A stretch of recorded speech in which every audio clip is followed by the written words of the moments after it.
Back to news. Right గా మిట్ట పార్థసారథి గారు నమస్కారం అండి. నమస్కారం అమ్మా. ఎస్ సార్, చూస్తున్నాం 3 చోట్ల బీజేపీ అత్యధిక మెజార్టీ కూడా గెలిచింది. ఒక చోట ఏమో కేరళంలో కాంగ్రెస్, అలాగే టీవీకే పార్టీ ఏమో తమిళనాడులో గెలిచింది. ఎలా చూసుకోవాలంటారు ఓవరాల్ గా? మంచిదమ్మా, ప్రజల్లో మంచి వైపు మార్పు జరుగుతోంది అనేటువంటి విషయంలో ఎక్కడైనా గెలవనివ్వండి, అది సెకండరీ విషయాలు. ఓకే, ఉత్సాహంగా ఓట్లు వేసి అంత శాతం రావడం అనేటువంటిది పశ్చిమ బెంగాల్లో భారతీయ జనతా పార్టీ ఎన్డీఏ కూటమి సాధించిన మొట్టమొదటి విజయం. స్వేచ్ఛగా ఇంతవరకు దొంగ ఓట్ల కారణంగానే పశ్చిమ బెంగాల్ నుంచి వచ్చిండేటువంటి ఓట్లను ఎక్కించుకొని వాటితో మాత్రమే గెలిచేటువంటి యొక్క పార్టీకి ఒక రకమైన చెంపపెట్టులాగా ఉండేటువంటి యొక్క నిర్ణయం ఈ యొక్క దీంట్లో జరిగింది. ఫలితం కూడా అదే పద్ధతిలో వచ్చింది. సో ఇంతకాలం కూడా వాళ్ళు చేసిండేటువంటి అరాచక పాలన కేవలం వాళ్ళకి ఎంతసేపు ఏముంది, పశ్చిమ బెంగాల్ నుంచి మనుషులు తెచ్చుకుంటాం, వాళ్ళకేదో ఓట్లు తీసేస్తామనేటువంటి పద్ధతిలో ఉన్నారు కదా. నిజమైన అభివృద్ధి చేసి గెలవాలి అనేటువంటి ఆలోచన వాళ్ళలో లేదు. మీరు చూస్తే పశ్చిమ బెంగాల్ అనేటువంటి దాంట్లో నేను ప్రముఖంగా ఎందుకు చెప్తున్నానంటే, బెంగాల్ విజయం అనేటువంటిది చాలా అద్భుతమైనటువంటి సమాచారం. ఎందుకంటే అక్కడ రాక్షసి పాలన ఉంది. రాక్షసి అయితే దీన్ని చెప్తున్నారు కదా, ఎస్సీఆర్ వల్ల లక్షల ఓట్లు తొలగించారు, ఈ నేపథ్యంలోనే బీజేపీ గెలిచింది అని చెప్పేసి. అవును, తొలగించిందే వాస్తవమే, ఖచ్చితంగా తొలగించినామని చెప్తున్నాం. ఎస్ఏపీ జరిగినప్పుడు ఎక్కడైనా జరుగుతుంది. ఆ ఒక్క రాష్ట్రంలోనే తొలగించినారా? మిగతా రాష్ట్రాల్లో తొలగించలేదా? బీజేపీ పాలిత రాష్ట్రాల్లో 60 లక్షల దాకా చనిపోయిన వాళ్ళు ఉంటారు. ఎస్ఏపీ అన్నదే అదే కదా. మొత్తం స్పెషల్ ఇంటెన్సివ్ రిజిస్ట్రేషన్ అనేది ఎస్ఐపి అన్నదే అదే కదా. మొత్తం అంతా కూడా చనిపోయేటువంటి ఓట్లు తీసేయాలి, ఎక్కడైనా అక్కడి నుంచి ఊరికి వెళ్ళిపోయేటువంటి వాటితో తీసేయాలి, దొంగ ఓట్లు ఏవైనా ఉంటే వాటిని అన్నింటినీ గురించి తీసేయాలి. అక్కడ వాస్తవంగా ఉన్న వాళ్ళకి మాత్రమే ఇవ్వాలి. అలా కాకుండా ఉంటే నేను కూడా పోతాను, నేను కూడా అన్ని స్టేట్ లో కూడా ఒక్కొక్క చోట పోలింగ్ బూతుల్లో ఎన్ని వీలు చేసుకుంటాము, దాంతో గెలిస్తే గెలిపోతుందా? ఈ రోజు నీతివంతంగా వచ్చిండే ఓట్లు మీకేమన్నా తేడాలు ఉంటే మీరు అప్పటికి ఇచ్చారు, మిగతా వాళ్ళు రిజెక్ట్ చేశారు. కాబట్టి ఇవంతా కూడా తప్పుడు మాటలు. బీజేపీకి అధికారం రావాలి అని చెప్పేసి ఈసీ ఇదంతా చేసింది అనేది కూడా ప్రధానంగా దీది వాదన. దీది ఎప్పుడు కూడా పిచ్చిగా మాట్లాడుతుంది కదా. అప్పుడు కుంటికాల డ్రామా చేసింది, ఇప్పుడు ఇంకో రకంగా డ్రామా చేస్తోంది, ఇప్పుడు కూడా అంతే మాట్లాడుతుంది. ఆమె మాటలకి ఎవడు గౌరవం ఇచ్చేటువంటి వాడు ఎవడు లేడు. అందరికీ తెలుసు, వాళ్ళ పార్టీ వాళ్ళకు తెలుసు, వాళ్ళ యొక్క అల్లునికి తెలుసు, వాళ్ళ పార్టీలో ఉండేటువంటి వాళ్ళకు కూడా తెలుసు ఆ విషయం. కానీ వాళ్ళ స్వార్థ రాజకీయాల కోసం ఉపయోగించుకునే దానికి ఎంత నీచానికైనా దిగజారుతారు, ఎంత నీచానికైనా దిగజారుతారు. దాంట్లో టేపులు వేస్తారండి బీజేపీ. ఎక్కడెక్కడ అవకాశం వాళ్ళకు ఉంటే అక్కడ దౌర్జన్యంగా చేసి దాని మీద టేపులు వేస్తారు. ఇది కొత్త చరిత్ర, బహుశా ఇంతవరకు ఎవరికి తెలియదు, ఎవరు ఊహించని కూడా ఊహించలేదు.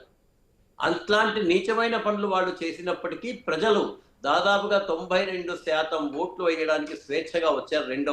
ఒకటి, ఇన్నిసార్లు కూడా పశ్చిమ బెంగాల్లో జరిగినటువంటి దాంట్లో 7 నుంచి 26 దాకా కూడా మరణాలు జరిగాయి. ఈసారి ఒక్కటి కూడా జరగకుండా కాపాడిండేటువంటిది సెంట్రల్ గవర్నమెంట్ దళాలు కదా. నీదేమోయింది? దాంట్లో 27 మంది అప్పుడు చనిపోయినటువంటి వాళ్ళ దాంట్లో ఈ పక్షాల వాళ్ళు ఆ పక్షాల వాళ్ళు అందరూ చనిపోయారు.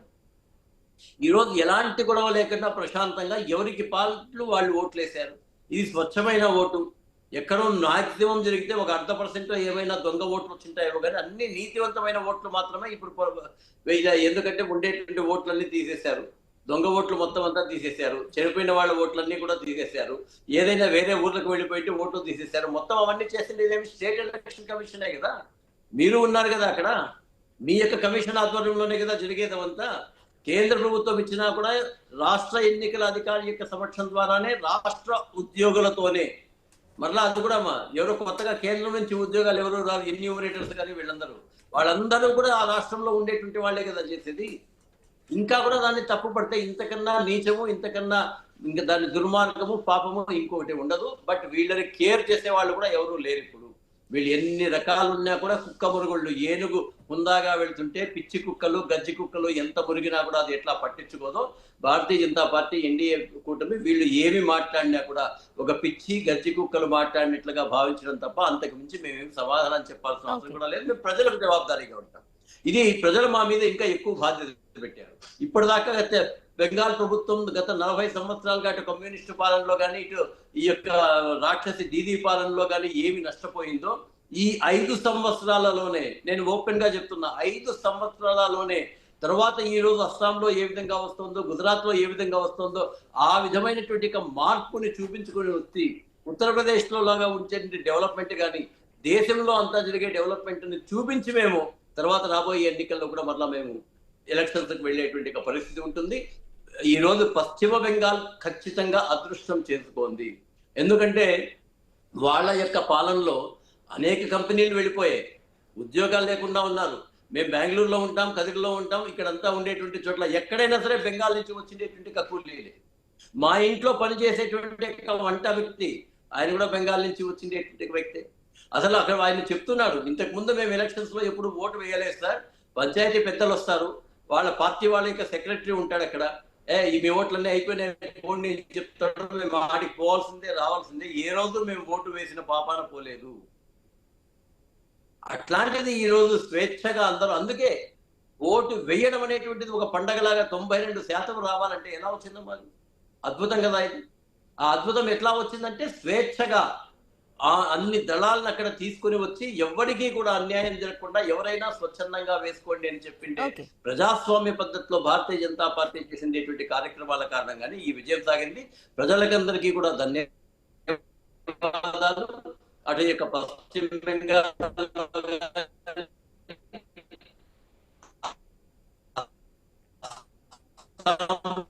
మూడవసారి గెలిపించడం కానీ ఇక్కడ ఒకటి గమనించాలమ్మా, మామూలుగా ఎప్పుడు ఉండేటువంటి నెగిటివ్ ఓట్, కానీ మూడవసారి మళ్ళీ అక్కడ గెలవడమే కాకుండా 101 సీట్లకు రావడం, అంటే ముందు కన్నా కూడా ఎక్కువ సీట్లకు రావడం.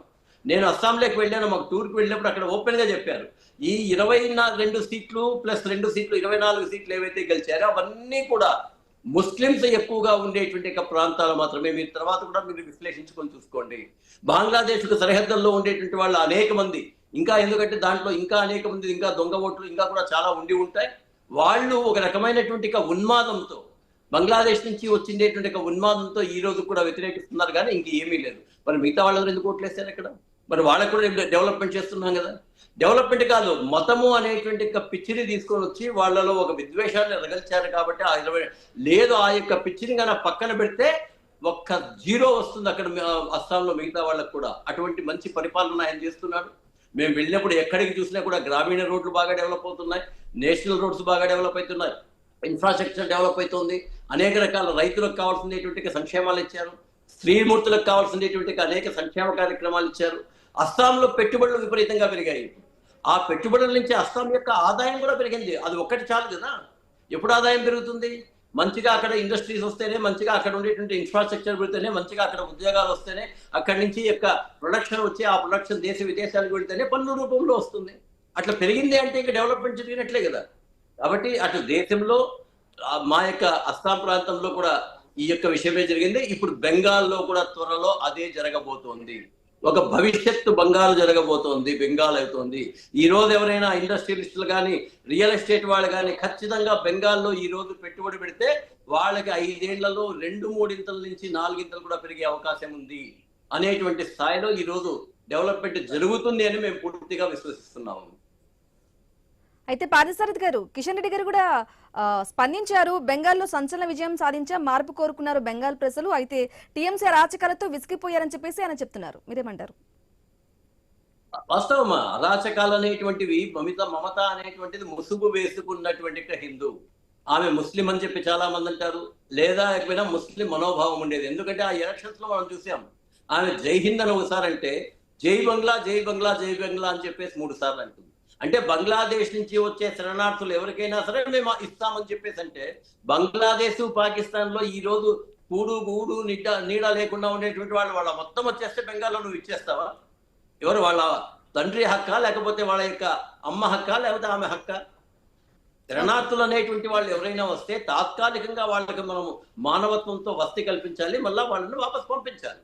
అలా కాకుండా వాళ్ళకి వచ్చి దొంగగా ఓట్లు వేయించుకునేదానికి వాళ్ళకి రకరకాలైనటువంటి రేషన్ కార్డులు ఇచ్చి, వాళ్ళకి మళ్ళీ ఐటీ కార్డులు ఇచ్చి, దాని ద్వారా ఇంకా దేశంలో ఉండేటువంటి అన్ని చోట్లకి వాళ్ళని పంపించి వాటిని ఆధారంగా చేసి దేశ అస్థిరత కోసం ఈ రాక్షసి చేసినటువంటి పనులకు భగవంతుడు శిక్షించాడు అని చెప్పేసి మేము అనుకుంటున్నాం.